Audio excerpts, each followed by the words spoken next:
Good evening, everyone, and thank you for joining me for this week's edition of Alternative Frequencies, the Supernatural in Your Living Room. I'm Stephen Hill, your host, electronic medium and creepy voice on your radio, and we're broadcasting live out of Charlotte, North Carolina. Got a very interesting show coming up. My special guest will be Mr. Bobby K., the metaphysician, and Bobby is going to be talking about what he does as a metaphysician, how he helps other people, and then we're going to be taking call-ins. That's right, ladies and gentlemen, I said call-ins. We now have a number for the show, and I'll be posting that shortly, and Bobby will address your medical questions regarding yourself or perhaps a loved one. And I'm sure you can't wait for that. Before I have Bobby join us, I'm going to take you back to last week's show when my special guest was Litriana T. Brown, who was giving readings to the listeners in the chat room. Now, while Litriana was doing one of her readings, or giving one of her readings, we seem to have recorded an anomalous voice during the show. That's right, an EVP, or electronic voice phenomena, seems to have broke in while she was giving a reading. Now, we can't be sure that this is a spirit voice because we were using Skype to communicate. But if not, it seems very coincidental that Litriana had just read my friend Debbie and had just begun reading the next gentleman in line, Jim, and the anomalous voice comes through very clearly, Class A, and says, Debbie, like that. So I wanted to highlight and share that with you. I think that, well, I know that they use electronics to communicate, or I wouldn't be here talking to you about what I do. So perhaps they used the electronics to break through. Now, Lee and I were discussing Litriana. I sent her the file. She listened to it. She heard it. She agrees. She believes it is spirit voice. So what I would like to know is, as we were discussing, whose microphone were they using? Hers? Mine? Or perhaps they have their own. Who knows? But I'm going to load that up and play it for you right after this quick break. So please, don't go nowhere. You're listening to Alternative Frequencies with host Stephen Hill. Now back to the show. And welcome back. Thank you for sticking around during the break. If you're not in the Hazy chat room, go to hazyradio.com, click on the on-air chat button, and you can slide right in with all the great folks in the chat room, right here on Alternative Frequencies. Now, as I promised, the suspect anomalous voice that was recorded during Litriana T. Brown's reading on the show last week says the name Debbie. And I want to see what you think out there in the chat room. So type it in, and I'll play it for you now. So let's take a listen. Here it goes. He was at like a dance. Yeah, me too. Or something like that, like a picnic or a square dance or something, and they... Well, certainly a very clear voice, no doubt what it's saying, Debbie. If that is an EVP, I would classify that as a Class A, meaning no doubt what it's saying, easily understandable, without any modification or editing. Here it is once more. He was at like a dance. Yeah, me too. or something like that. It's like a picnic or a square dance or something, and they... Now I'd like to share with you just a little bit of what I do. And one thing I do is what I call spirit roll call. This one was just the other day when I asked, what's your name? And have a listen to this and see what you think. My name's Steve. What's your name? Nancy. Nancy. Luther. Zach. Lister. Now what I hear in that file, the first name I get is Nancy, which I heard and responded to, and then I hear a female say, Old Kathy. Maybe there's a young Kathy in there somewhere too, I don't know. Then I hear the very loud and clear Zach, or actually he says, I'm Zach. And I hear that in real time and respond. Then I hear the name Winston in a male voice. Then a female voice says Boise, and I guess her name could be Boise. And then at the end, the last voice I hear is Ed. So yes, I felt like I was taking a roll call here, and I'm going to play it for you again. So here it is. My name's Steve. What's your name? Nancy. Nancy. Luther. Zach. Lister.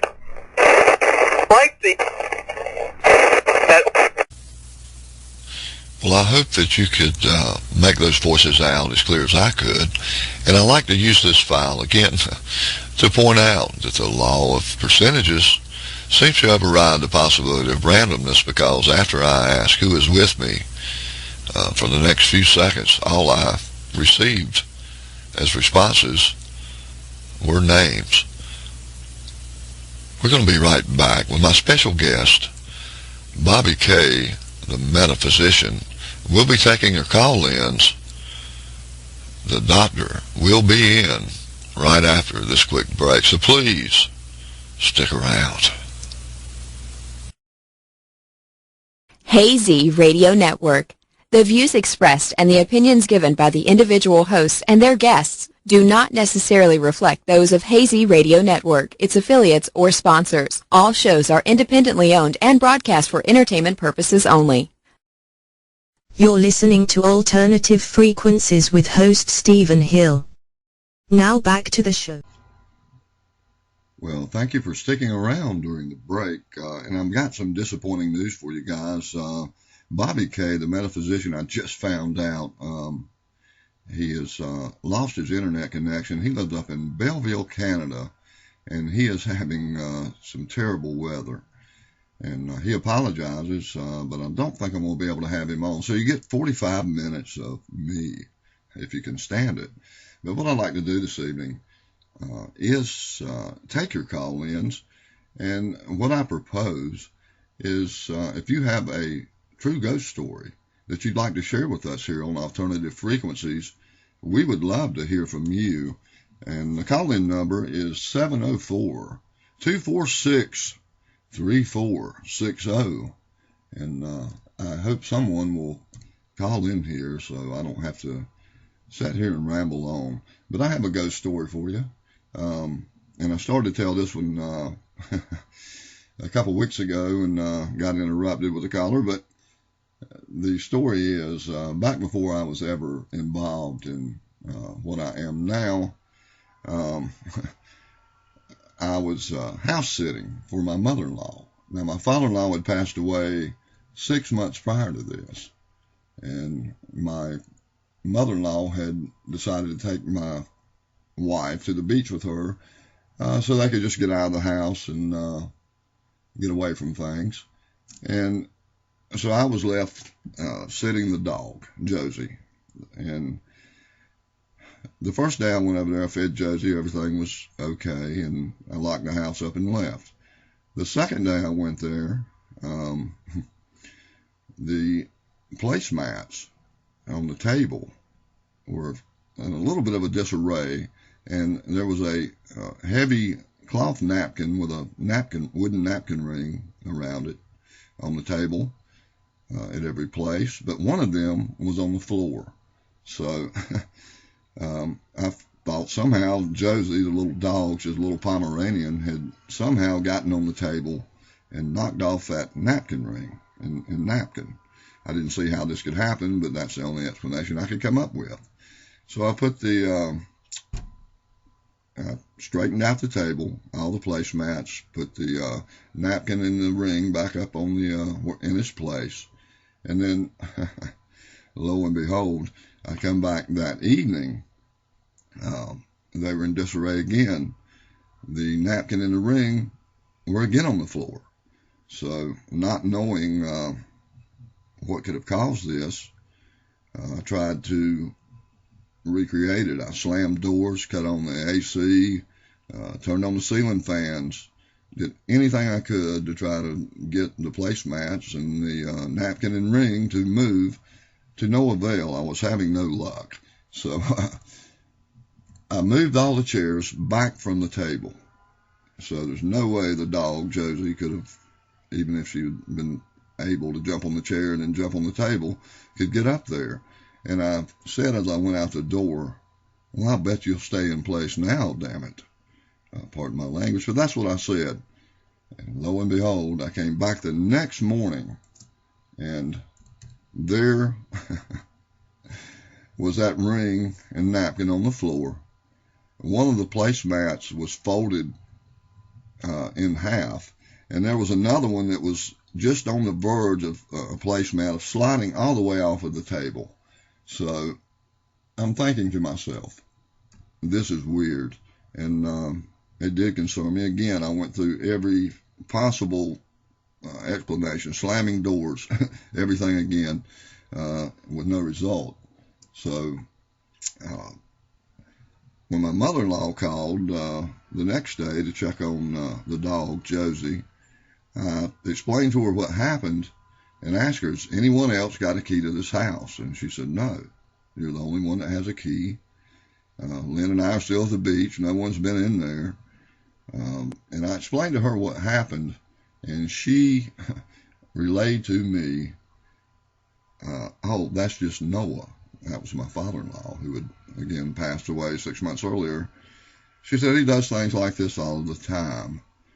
So the next day I come in, there's a picture of Noah that stays on the mantelpiece in the den.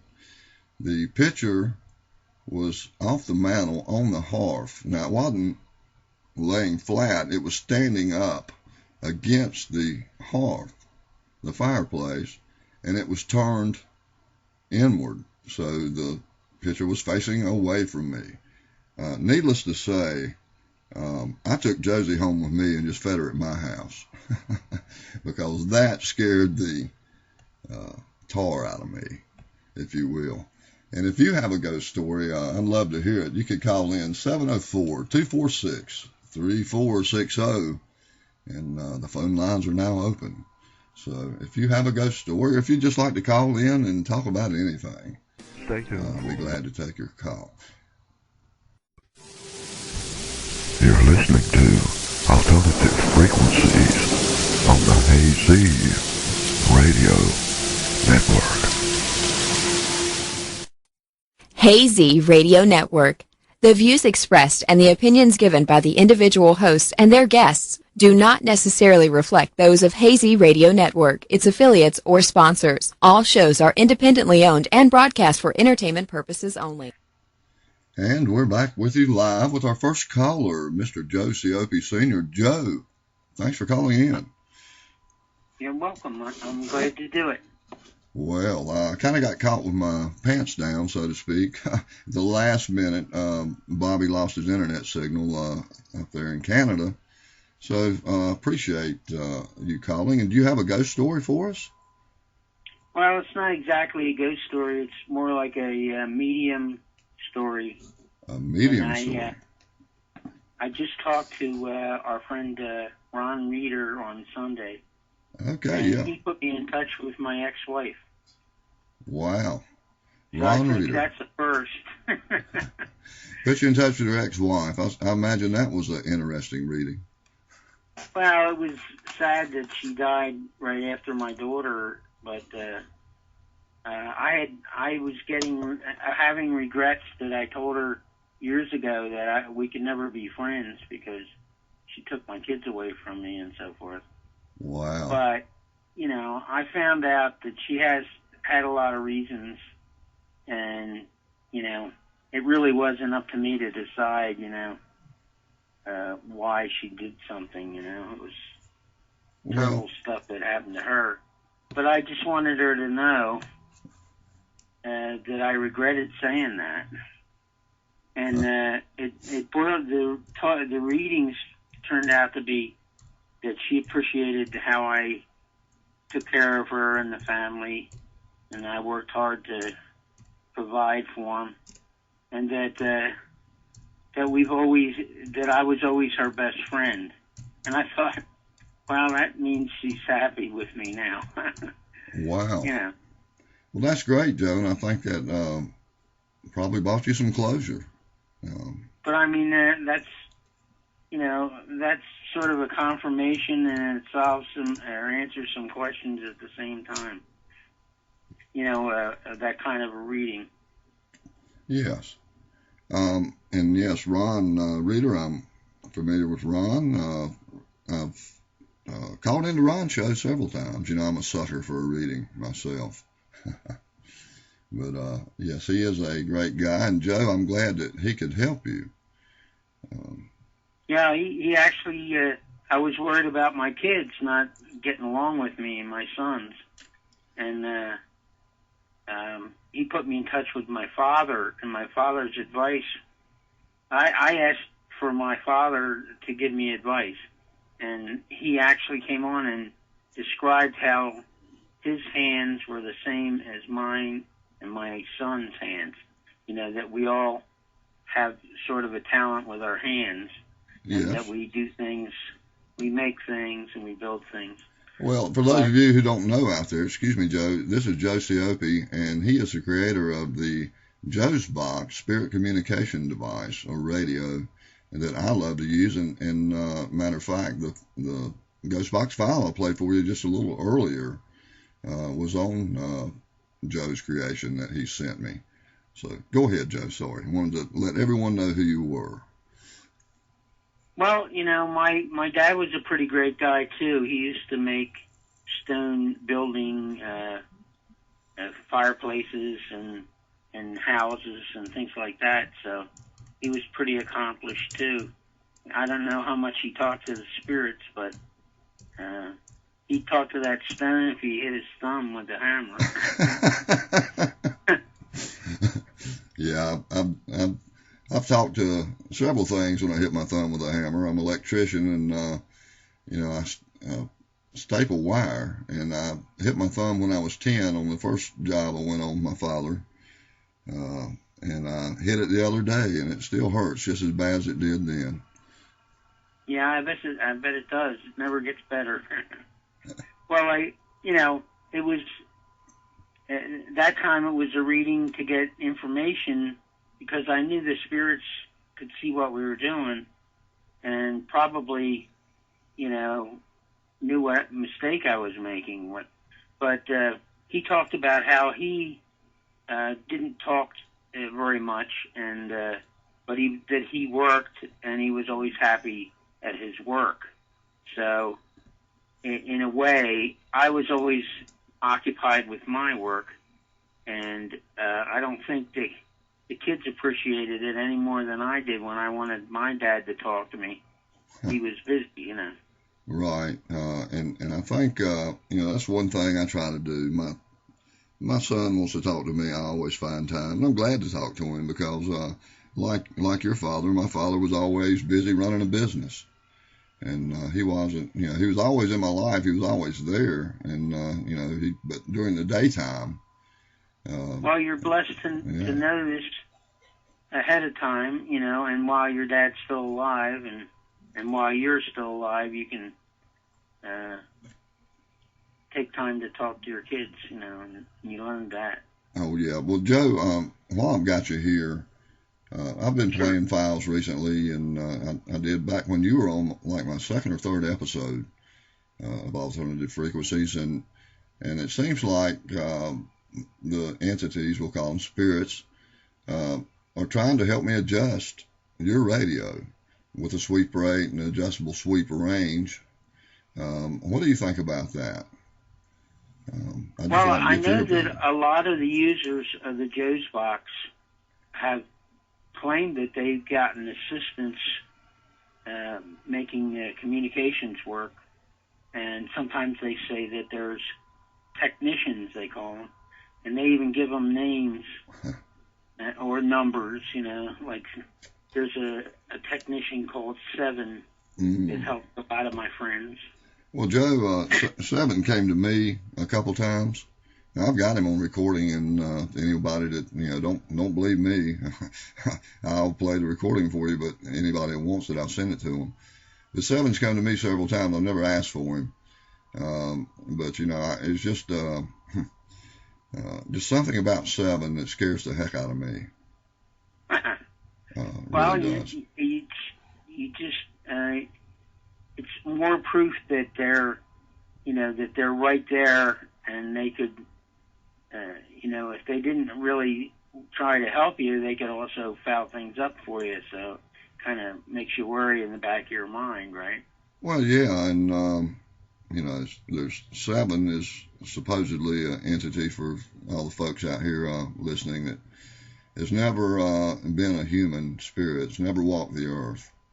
And he's supposed to be, I don't know what you'd call him, all-knowing. But he does. Like an angel, or he does concern me. If he's not up to good, then he might be a demon, Well, and one day, and I try not to do sessions when I'm not in a good mood. And one day I decided to do a session, and I wasn't in a good mood. I'd had a bad day, and I turned it on, and I was mad at someone in flesh, and pardon my language, but I said, and I shouldn't have, but I said, "Who's the biggest bitch I know?" And very clearly, immediately, very loudly, this voice says, "Seven, bitch." Called me a bitch. So, that kind of makes me wonder, He's as tough as you are, then. Well, yeah, maybe. Well, a funny thing about me building the box and testing it and everything is that I never really got around to spending a lot of time doing readings.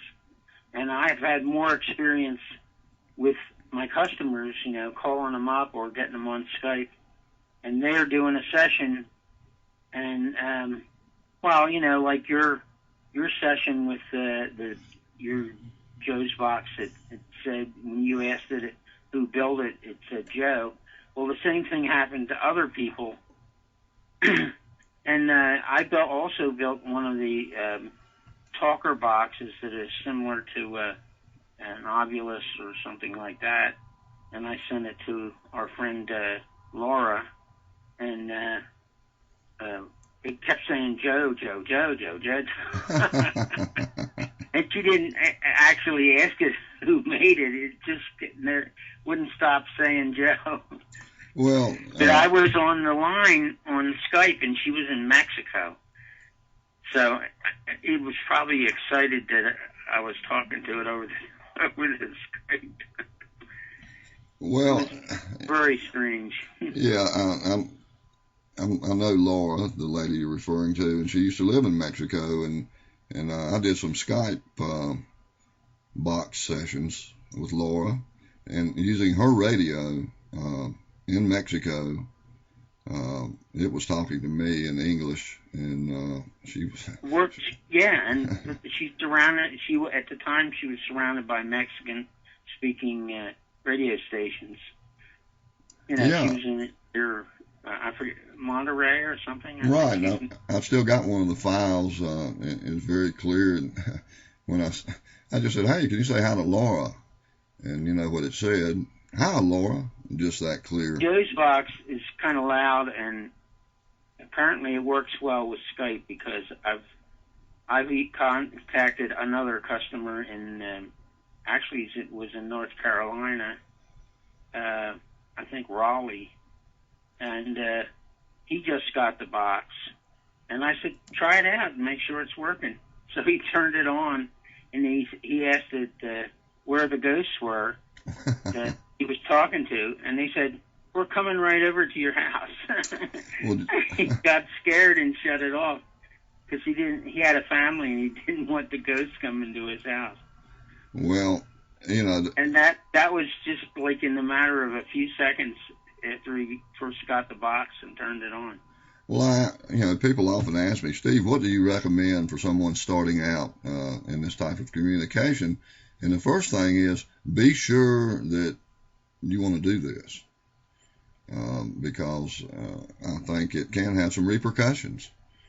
There was some controversy about people attracting spirits, and I know you've attracted spirits just by doing EVPs with a recorder. Oh yeah, that's how I started in all of this.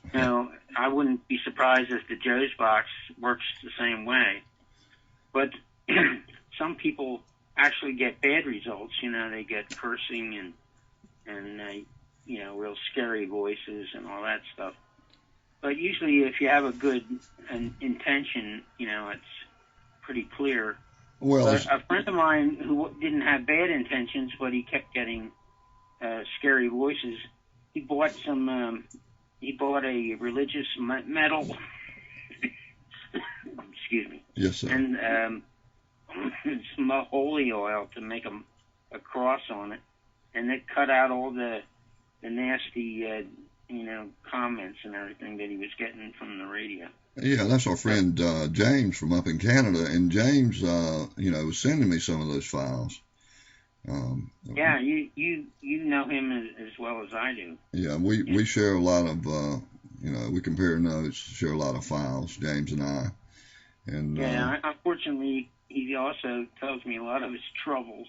Well, we all have our troubles, and it's great to have a good friend like you, Joe, that will listen. And one thing I will say, since James started using the boxes, I've recently been in contact with him, and he has stuff mysteriously disappearing around his home, and it's usually like plastic eating utensils, like a plastic utensil you would use to cook.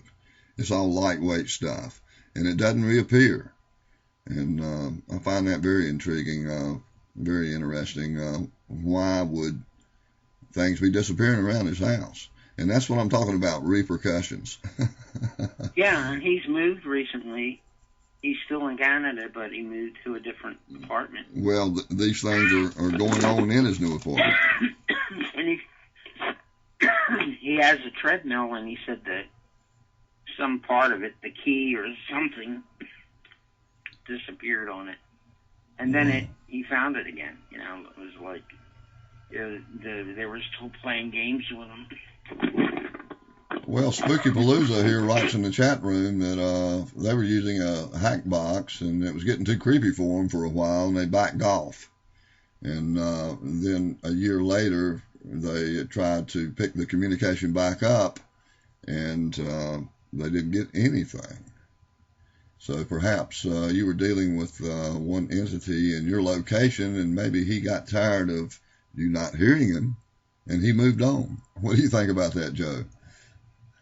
Well, the users of the box have almost the whole history, or not a history, but a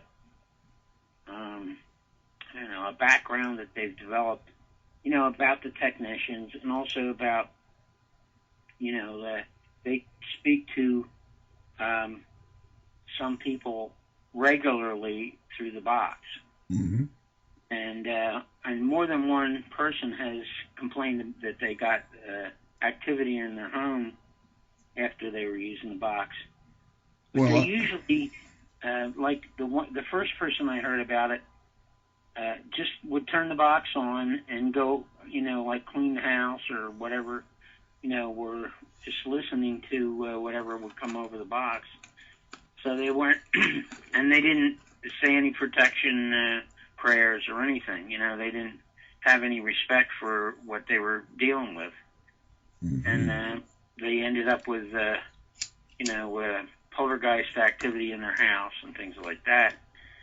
And, at first I didn't believe it. I couldn't see how my radio could cause that. And obviously the radio doesn't do it, Well, the radio's a tool. Right. If the intention is either you're not paying attention and anything can happen, or you have bad intentions, you could attract bad things. Right. And Joe, we got a question in the chat room, and I can't think of a better person to ask this question. While we got you on here, Spooky Palooza asked, what's the difference between a hack and a Joe's box? And I know the answer to that, but since you're the engineer and the creator of the Joe's box, I'll let you field that question. Well, when you hack say a Radio Shack model that can be hacked, you get a sweep activity that is a fixed rate, and it's usually a little bit on the slower side, but it's actually the speed that I would prefer because I don't have a good ear for that. And you're talking about the sweep rate speed. It's little slower. How fast it goes from station to station, mm-hmm. And that means at the same time it also affects how much of the station vocal is heard at one time. Now, people with a good ear, if you have an adjustable box, you can change the rate that it goes from station to station, which I call a sweep rate, so that it's faster and you get a shorter bit of vocal information from each station, but it rapidly goes to another station, so you get a faster changeover of sounds, and that seems to suit certain people. They claim that it's easier for them to hear the messages and so forth. But for me, it's hard for me to concentrate enough when the rate is too high. So I made an adjustable box where you can set the rate so slow that actually you can hear whole words at the very slowest, or you can turn it up to a rate where you just can't hear. You can't hear more than just a very brief part of a word, and that it rapidly goes through the sweep, goes through the bandwidth, and then it recycles. Every time it goes through the bandwidth, it goes back to the beginning and starts over again. Right. Well, didn't you tell me at one time that the sweep was actually random? Well, it turns out that the sweep is cyclic and it's continuous, but the time or the instant that you hit a station is random. So you don't know what a word is being said or what station you're on at any one time. It's not predictable. Okay. And it rapidly goes through the stations. So the coincidence, for each station is always changing. It's always different. So that's random. In other words, the occurrence is random, but the sweep is continuous. Okay. Now, I've got files where a voice will break through and say faster, and I'll turn the sweep rate all the way up, and I've got some incredible files, and that thing's just ticking along at 90 miles an hour, and they're the ones telling me to turn it up. I did, and that's when I recorded the predictions that I shared on YouTube. They were talking about, and this is what's so weird, guys. Christian Dion, who is a Hollywood psychic, had been on a show. It was Belle Salisbury's show right here on Hazy, and I was listening to Belle's show that night, and she was reading, with Christian's permission, his predictions for the future, and man, my ears perked up because what he said, the prediction was a week earlier on the Joe's box. And that was the time the voice come through and said, faster on Sweet Right. I turned it up, got this prediction. It was word for word what Christian Dion's prediction was, word for word, but I recorded it a week earlier. Now explain that. We're getting our information from the same source. My theory on is that on the other side, there's no time. All time is at one point. So the past and the future are at the same instant. In other words, everything is laid out and it's fixed. It's like when God created everything, he created time from end to end too at the same time. So all things and all time and all energies and all that were all created at the same time. Now, that's debatable and kind of a religious point of view, but it explains why sometimes the box will answer your questions before you finish asking the question. Well, yes, and today it was so funny. We had a bad thunderstorm here, and it was raining cats and dogs, and I decided to do a box session, and I asked them, do you like the thunderstorm? And female voice comes through and very clearly, and I forget exactly what she said, something to the tune of so much water. And I'm like, yeah, a lot of water. And then she said, yeah, it's messy.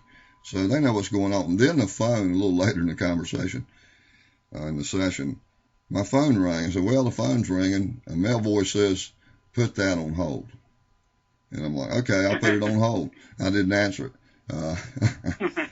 Excuse me. They don't want to be interrupted, I don't guess, while they're talking. But back to running the ghost box unattended, like you said someone did. They had poltergeist activity. I never do that. I think that's rude. Sometimes I will do what I call monitoring, where I'll cut the radio on. I won't ask any questions. I'll just listen and see if they try to contact me. If they try to initiate the contact, and usually they will. Well, the guy that started all this, Frank Sumption, he's been listening to the boxes for years, and he, of course, listens to his own boxes, but he claims that he doesn't ask questions. He just lets it run. But I don't think that he just wanders away. I think he's making a recording or whatever. Right, and that's like... I respect the communication. I don't think he's using it for entertainment or anything. Well, I kind of think it's rude to turn something on. And it's kind of like me calling you on the phone and saying, Joe, I'm going to go on about my house chores. You just keep on talking. That's rude. And I know people that do that. They're sort of aggravating. Well, Joe, I appreciate you calling in, and I think we got some more people in line. And oh, good. You're welcome anytime, and you're a very good friend of mine. I'll let you go, then you can answer some more questions. Okay. Well, Joe, thank you again, and we will talk to you soon. All right. Thank you. Good night. Good night. Again, ladies and gentlemen, that was my good friend Joe Cioopi, creator of the Joe's Box. And again, we were supposed to have the metaphysician Bobby Kay on with us this evening, but last minute, right before we were coming on live, Bobby lost his internet connection and sent word to me, to another friend, that he just couldn't get online. So, like I say, he's way up here in Belleville. Wish him the best, and we will have Bobby on again because he was going to be a great guest. And what he does is help people with their ailments. And I'll just tell you a little bit about him because I know I want to have him on here again. Bobby is the director of the Bartonian Metaphysical Society and also director of the Institute of Applied Metaphysics. He's also the owner and host of Project Freedom Radio Network and owner of RK Film Productions. And Bobby's been researching the paranormal and UFOs as a sideline for over 40 years, and I want to get him on and really ask him about the UFOs. I'm interested in that. I wanted to see what he thinks is out there. Well, the phone lines are open, guys. If you got a ghost story, just like to call in and say, hey, the number here is 704-246-3460. So we're waiting to take your call. And I got some big news coming up, and for the show, Alternative Frequencies is going across the pond. Hopefully starting next Tuesday, we'll be broadcasting here, of course, on the Hazy Radio Network, and we'll also be broadcasting, simulcasting on Birmingham City Radio in the UK, and they're online, and also on 44.100 on your FM dial if you are in the UK. So I'm very excited about that. Big announcement. While we're waiting on that next call, I'm going to give a shout out. Well, here it is. I don't have to wait long. Let's see who we have here. Area code 615. You're on the air. Hi, Stephen. It's Mike Sears. Mike Sears, my friend, the director of Volunteer State Paranormal Research. What a pleasure. How are you, Mike? Doing good, thank you. Well, thank you. Glad you're doing well, too. Well, Mike, thought I'd call to share a ghost story, and I had a pretty amazing one that happened last June of last year. Okay, yeah, we'd love to hear it.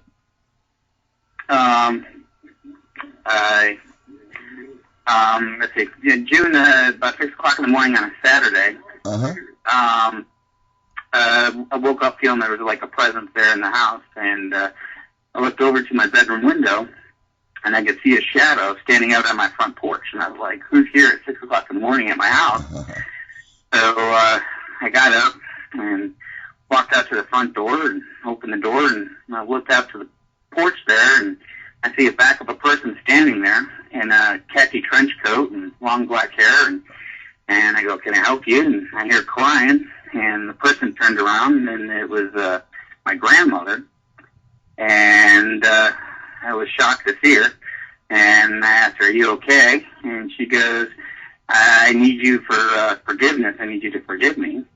And my grandmother, when my dad passed away in '94, when we called her up to tell her that he had passed away, she goes, well, I guess that he's, passed on. There's no reason to stay in touch with the family. And we were like all shocked on that, and she hung up. And we tried to call her back, and she wouldn't answer, and I wrote her letters, and she wouldn't respond.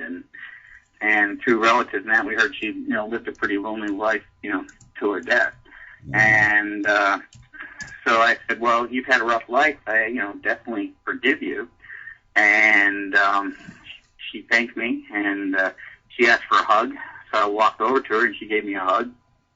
And I could feel her jacket, and I could feel her frail body, and feel her hugging me back. And then all of a sudden I felt this amazing warmth and love, feeling come over me. And then there was a huge, bright, white flash of light, and she was gone. And I was in shock and went back to bed and didn't know what to think of it. And a couple hours later, about 8 o'clock in the morning, the wife wakes up, and she wakes me up, and the whole bedroom's spinning. And I was just nauseated and sick, and I actually ended up, throwing up. And ended up being sick for 2 days. And I started calling several of my psychic friends and mediums and, share the experience with them. And they were, blown away. They said that they had seen spirits maybe 3 to 4 feet from them and communicated with them, but never any physical contact. And that they felt that the energy of her connecting with me, my body wasn't used to it, and that's what made me nauseous and, sick for a while. But it was a pretty amazing experience, one I, won't forget, and thought I'd share that with you guys. Well, that is phenomenal. And for those of you who don't know Mike, he's a good friend of mine, and Mike is a little psychic there himself. And Mike, all I got to say is thank goodness that I don't see him. I talk to him all day long. That doesn't bother me. I'm glad to do it, but I don't want to see him. And you see things out of the corner of your eye, Everybody does. Right. I saw a cat, heard a cat run down my hall one time. You know how a cat sounds coming down the carpet wide open, just running as fast as you could. The door here to the office is open. The bedroom's across the hall here from my studio. And I looked just in time to see a gray mist, the size of a cat, just streak by. I get up, run across the hall, into the bedroom, and my cat, Kenzie, is asleep on the bed. Now, it wasn't her. So I think I've got a ghost cat here. But I did see that, and that was freaky enough. It didn't scare me because of what it was, right. but it alarmed me. It's like, wow, you know, where did that come from? And I have some EVPs, don't have them loaded up, but I think I played them on an earlier show where in my hallway one time that little cat of mine, Kenzie, did a meow, and what answered her was a god-awful screeching of a mature cat, very loud, no mistake, it was in the hallway. I'm sitting here in the chair, I grabbed a recorder, cut it on trying to catch this, and I didn't get the cat screeching, it stopped, but I got a very good female EVP, I consider the Class A, that says, cat fight, like that. So, oh, wow. I don't know if it was a spirit, mimicking a cat, or if the spirit was just commentating on what was going on. Right. But I know that they are here. I know that they affect our pets. I know they interact with our pets.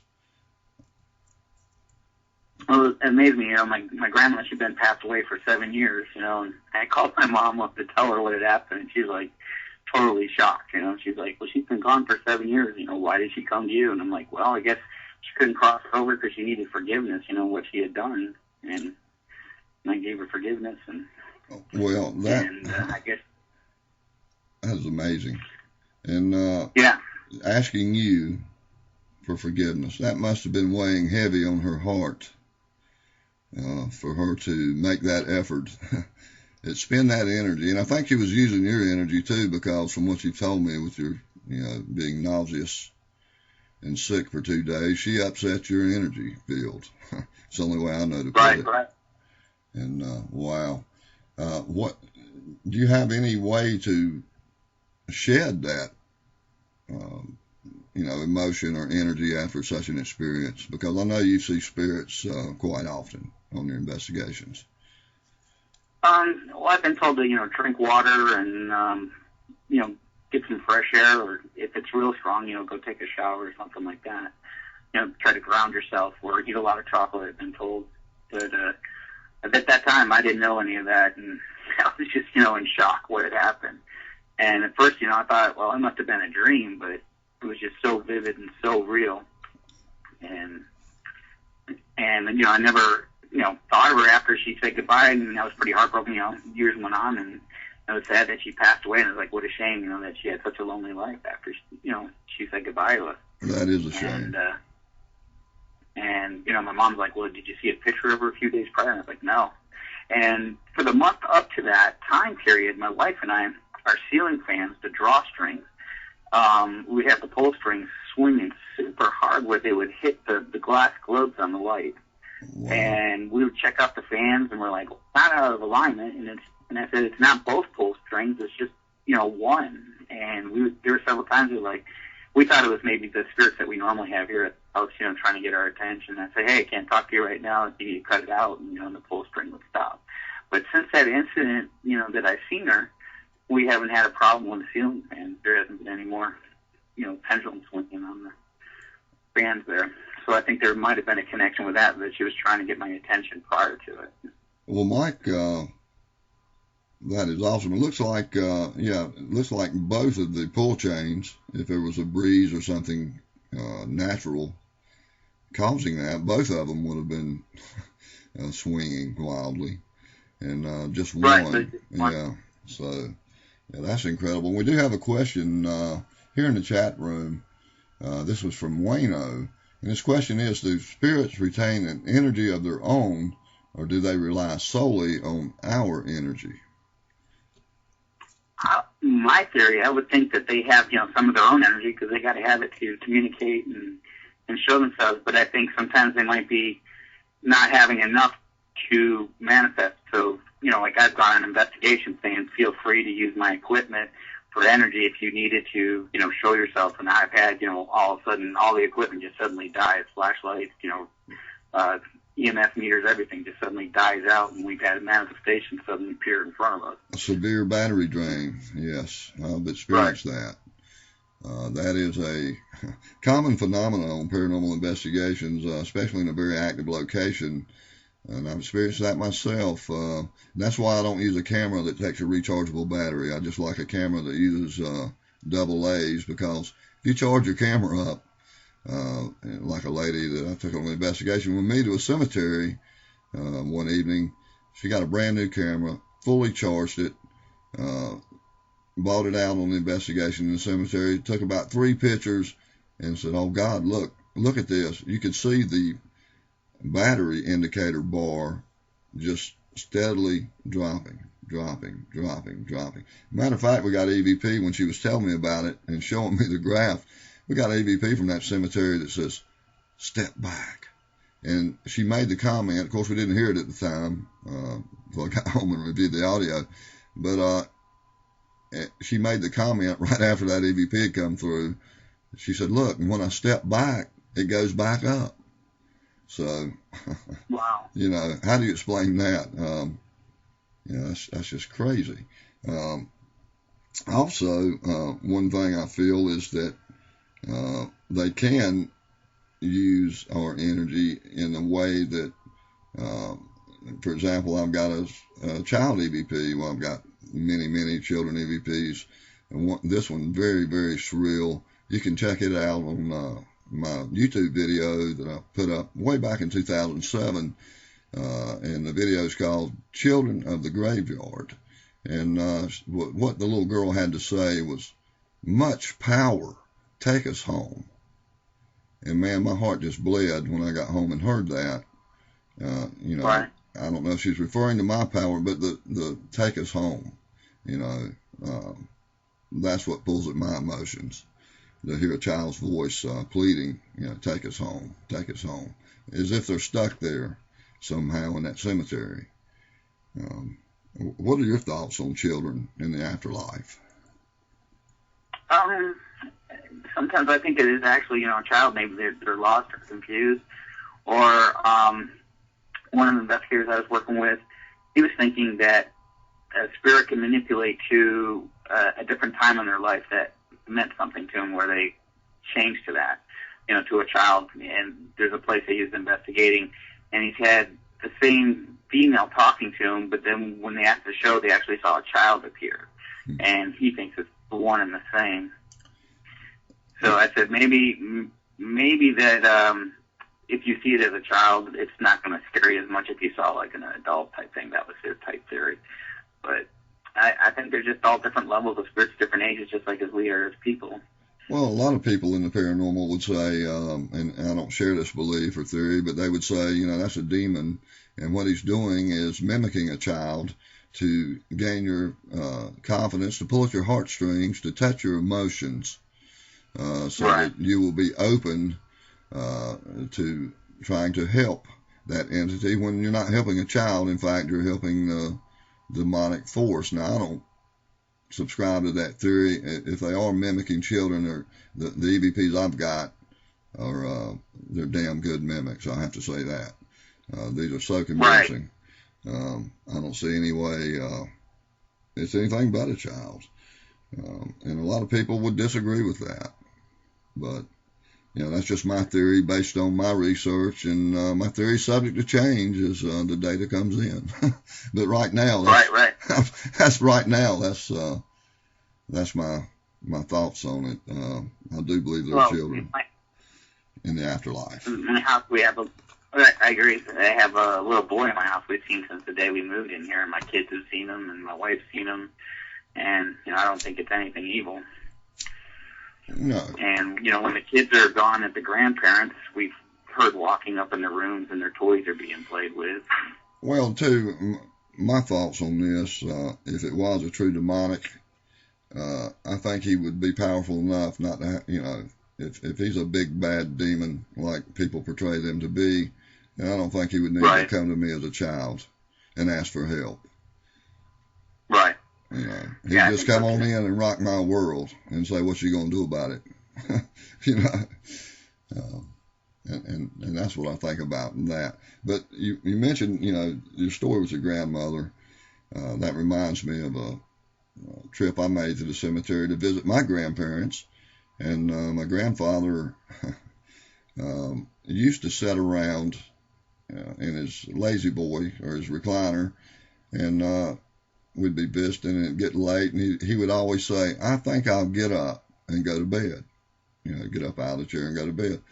Well, after that short visit I had, just paying my respects to them, I came home and I had reservations because it was family about even taking a recorder with me to the cemetery, but I did. And when I got home, I reviewed the audio, and I swear, Mike, there's a voice on there sounds just like his. And guess what it's saying?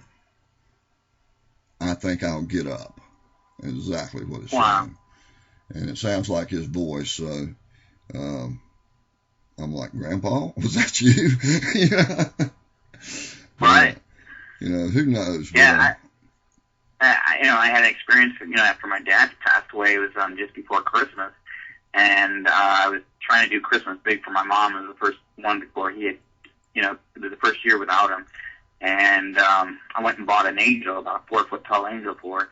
And I was loading it up in the car, and I smelled cigar smoke, and I thought, well, someone's pretty rude just blowing that in my face. And I looked around, and there's nobody around.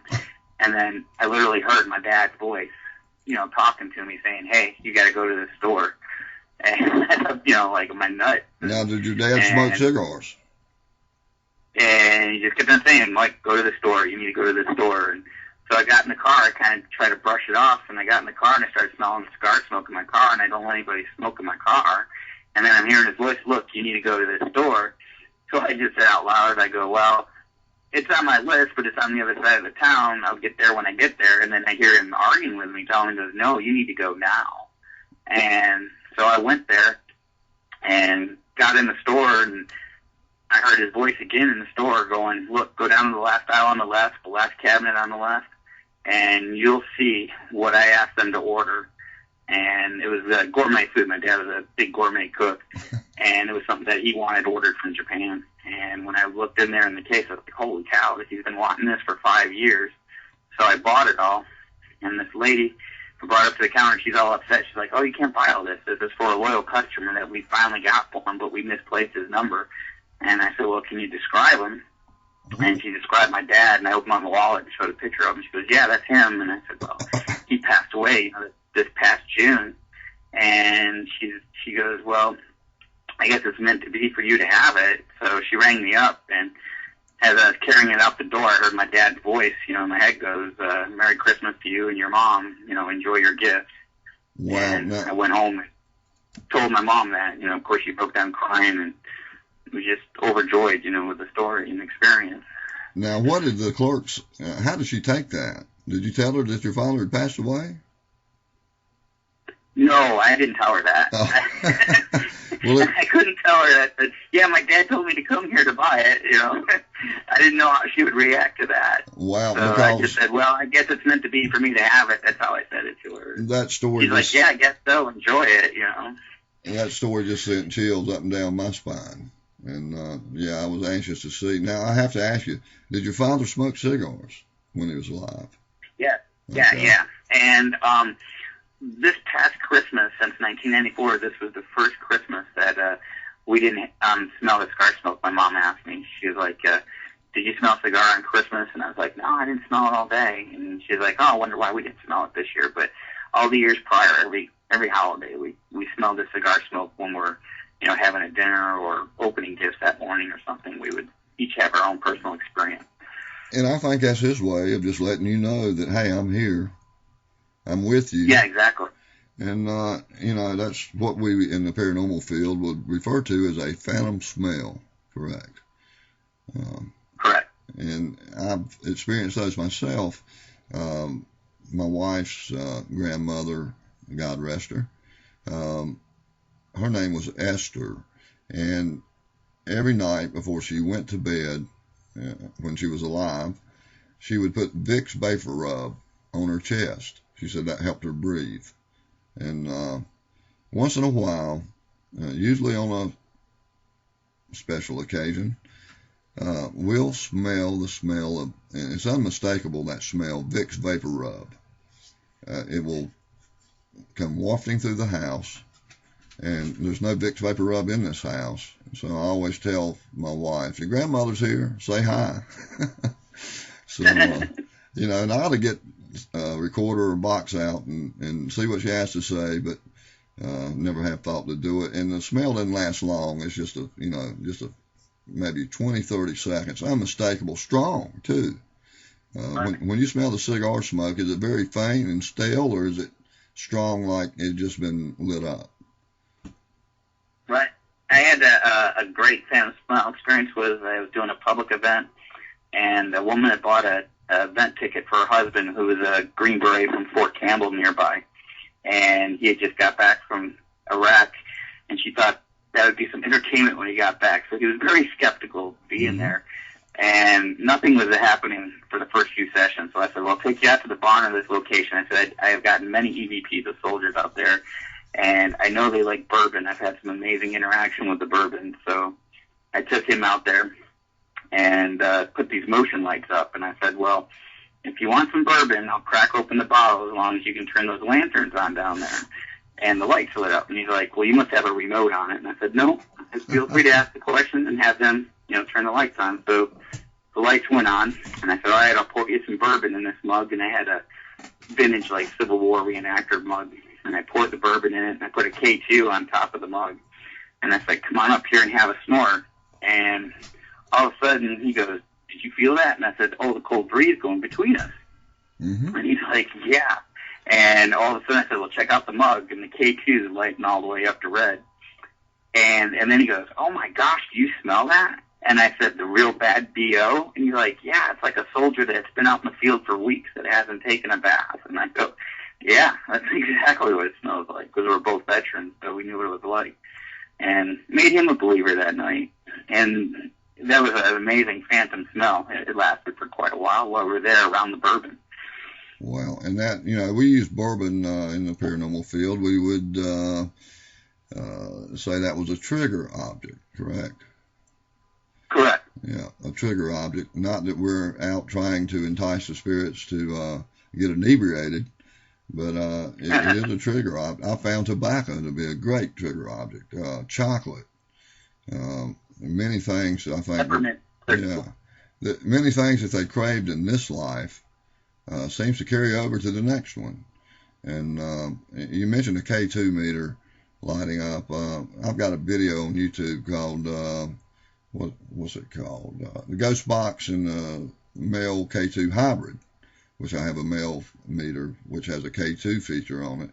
And on this video, got the K2 set up, and I've got my equipment set up, and I'm starting the session, and I notice in my monitor, because the meter's turned away from me, I notice in my camera monitor that the meter flashed. And I'm like, who flashed my meter?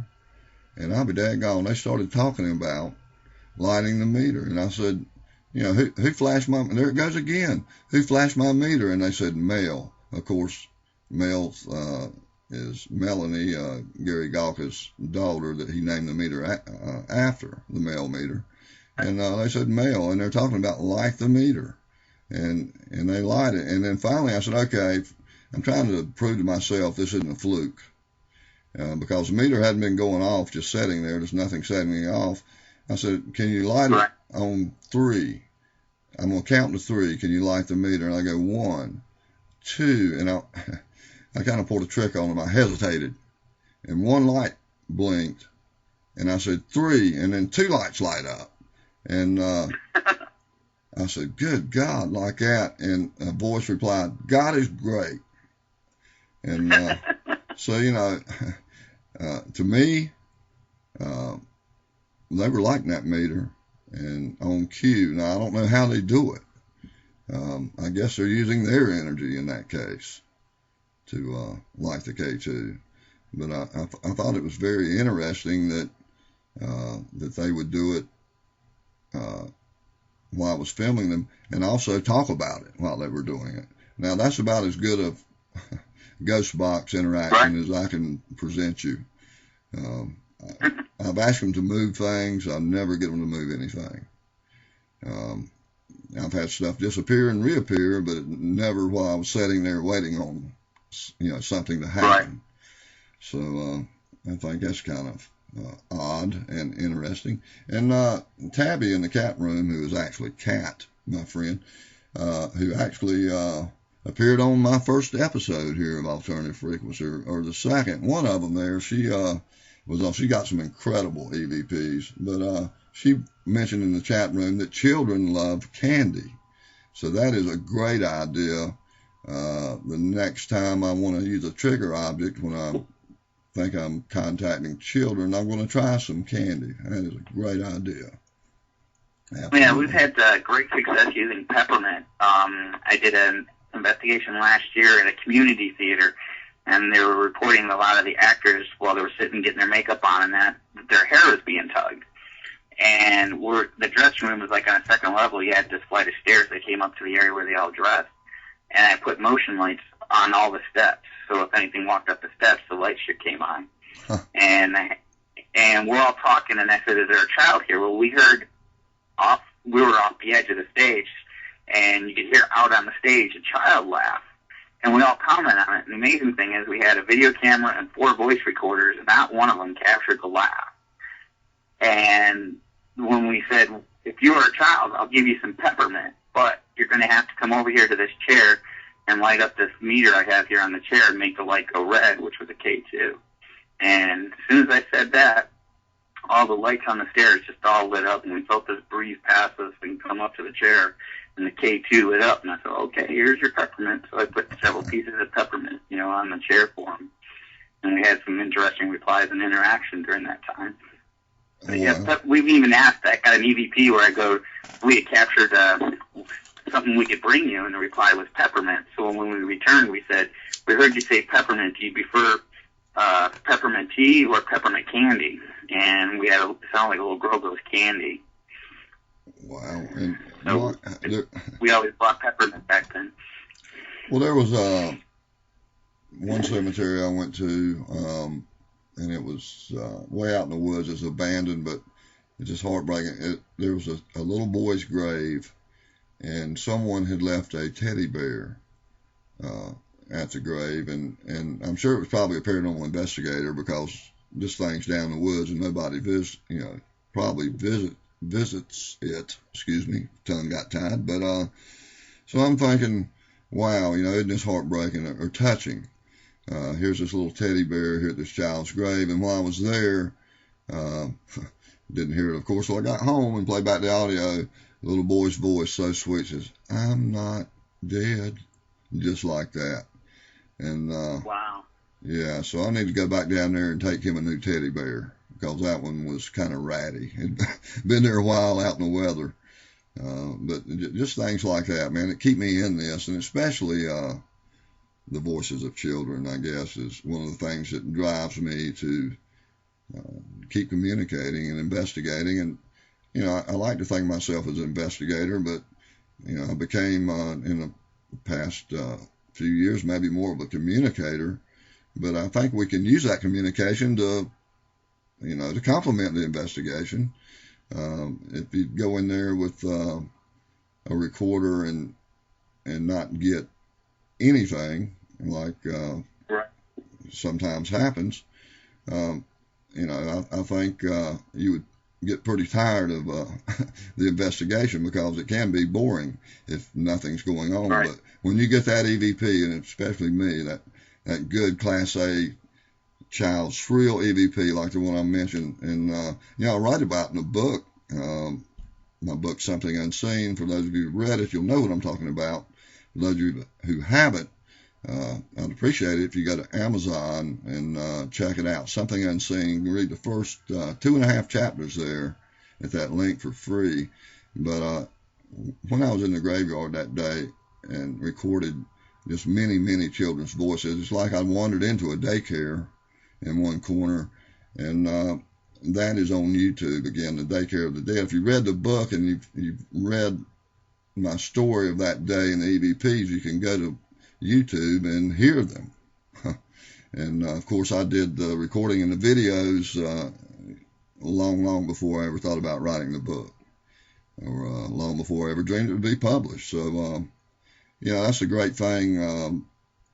My documentation of the EVPs. People come to me and say, "Hey, that book's a novel, isn't it? You made that up." I'm like, "No, it's my true story." And if they have trouble believing it, then I send them to the videos, and that's the best evidence that or validation that I can give for that book, or the EVPs that I talk about,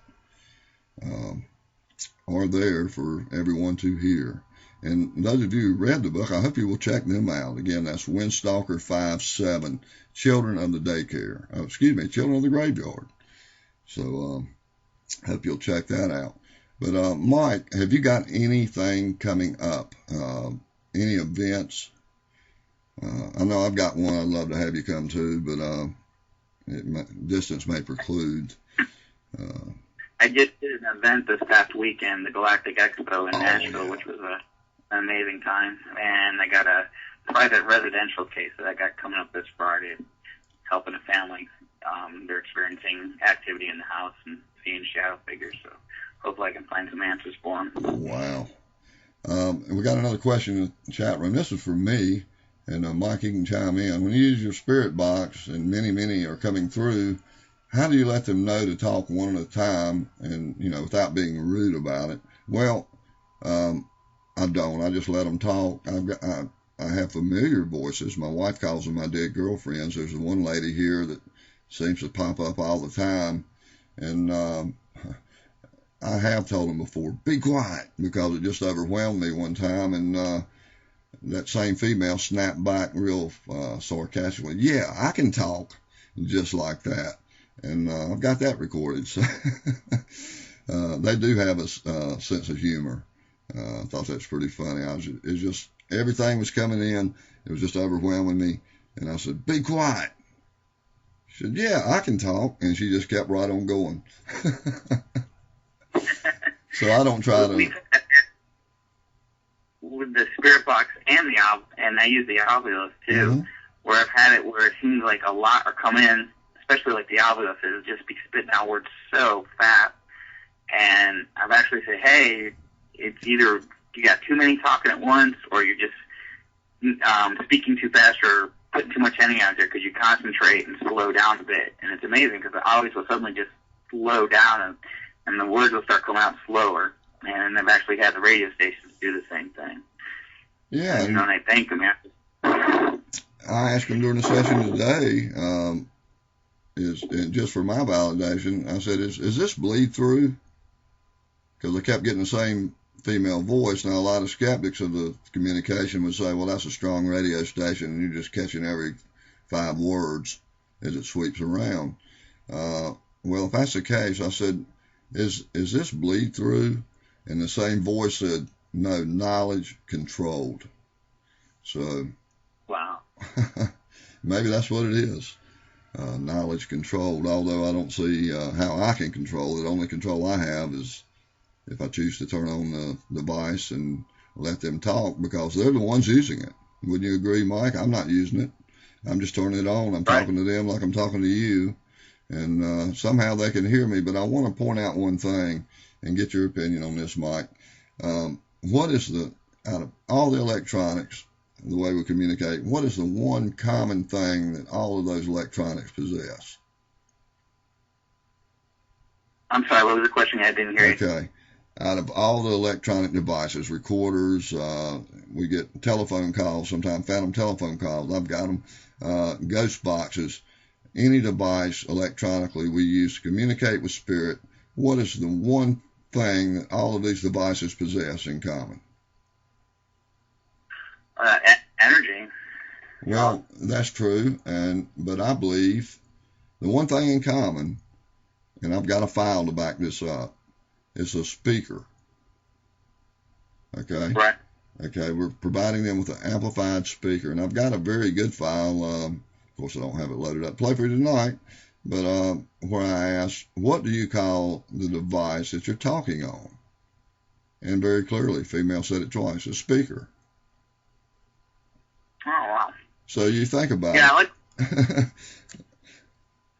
Think about it. Yeah. I'm trying to look for like a speaker cone, which they used to use back in the spiritualist movement. Right. And I would like to see how that would work, because a lot of people haven't gone back to try some of the old school techniques.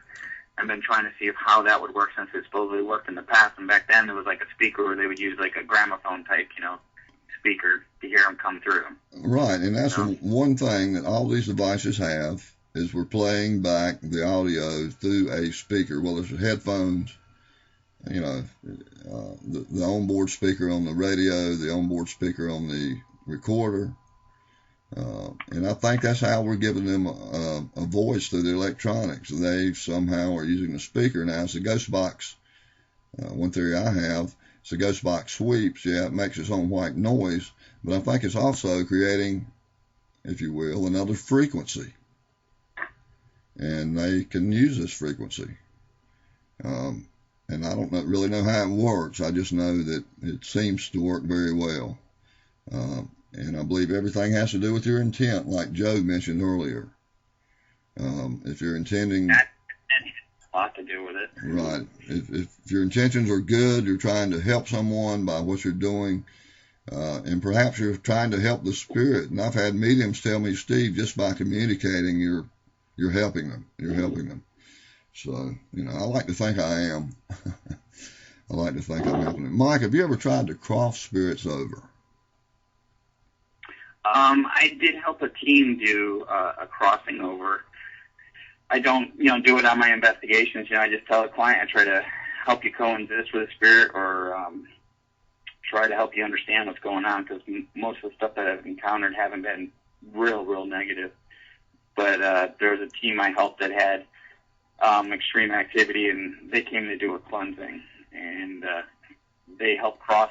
There was two spirits there. One was a little girl, and the other one happened with all the research they did. It was pretty amazing. The psychic got a name.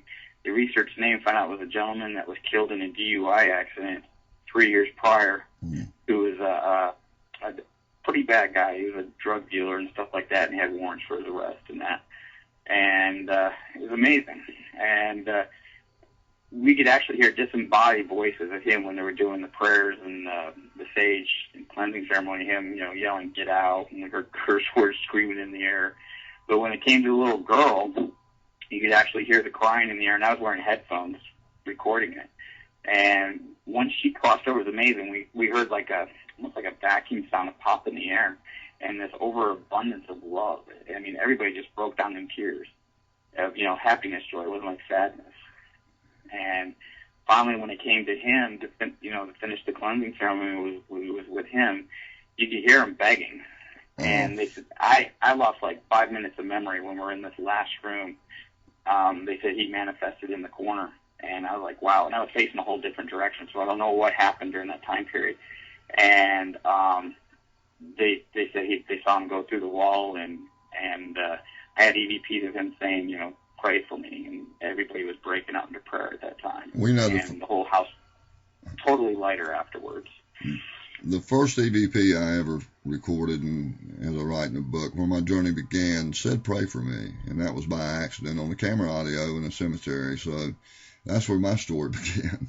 But Mike, I appreciate you calling in. Now, the event I was going to tell you about, July 26th and 27th in Aiken, South Carolina, is the Dixie Ghostland Paracon, and they're going to have a lot of very knowledgeable people in the paranormal there to present, give lectures. We're going to have some ghost investigations of some very historical sites in Aiken, and it's a 2-day event. It's only $45 for both days. And Mike, I'd love to get you down there, man. I'm sure you would be a great asset on those investigations with all your abilities and your experience. Oh, thanks. But yeah, I would love to come, but I'm not sure what my schedule is yet. So. Well, and wife and I both going back to college, so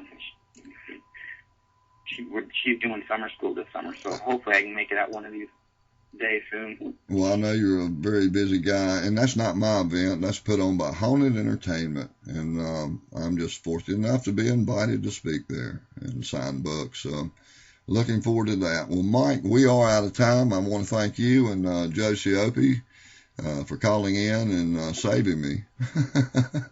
No problem. Thanks for letting me call in. And again, we'll have Bobby the metaphysician on again very soon. I'm sure he's going to be a great guest, and he's going to try to help a lot of people.